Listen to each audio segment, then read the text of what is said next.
सोलापूर महानगरपालिका मिळकतदाराकडून लोक अदालत या नावाखाली सक्तीची वसुली केल्याचे मिळकतदारांमध्ये एक प्रकारची कुजबुज व चर्चा करताना दिसून आले। याबाबत संपादक विष्णू कारंपुरी महाराज यांनी याबाबत काय म्हणाले पहा।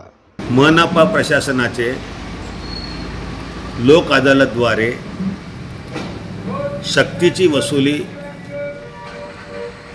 सुरू केल्याचे किंवा सक्तीची वसुली करीत असल्याचे दिसून येते। लोक अदालत म्हणजे सर्वसामान्यांना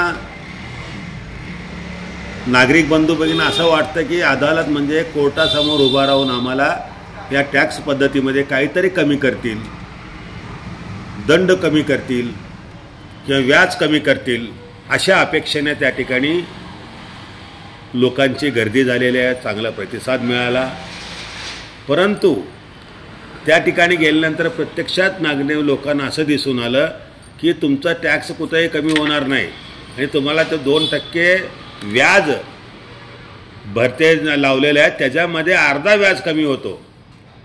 म्हणजे एखाद्या व्यक्तीला 50,000 टॅक्स आलं, त्याला 1200-1300 रुपये टॅक्स व्याज आलं, तर त्यामध्ये 1200 मध्ये 600 किंवा 1300 मध्ये 600-650 रुपये कमी करून पावती दिला जातो।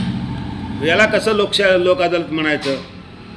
लोक अदालत म्हणजे तर आम्हाला सन्माननीय मायबाप सरकारनं एक न्यायाधीशासमोर आम्हाला काहीतरी न्याय देतील, काहीतरी कमी करतील, अनेक अपेक्षा त्या ठिकाणी कुठेतरी पैसे गोळा करून या महागाईच्या दिवसामध्ये, या अत्यंत कठीण दिवसामध्ये पैसे आणतात। तिथे गेल्यानंतर मात्र कुठल्याही प्रकारचा दंड कमी करत नाहीत, कुठल्याही व्याज कमी करत नाहीत, करतात ते फक्त अर्ध व्याजामधले अर्धा रक्कम, म्हणजे तुटपुंजी रक्कम कमी करून मोठ्या प्रमाणात पैसे वसूल करण्याचा धंदा किंवा प्रयत्न या ठिकाणी महापालिकेद्वारे होत आहे।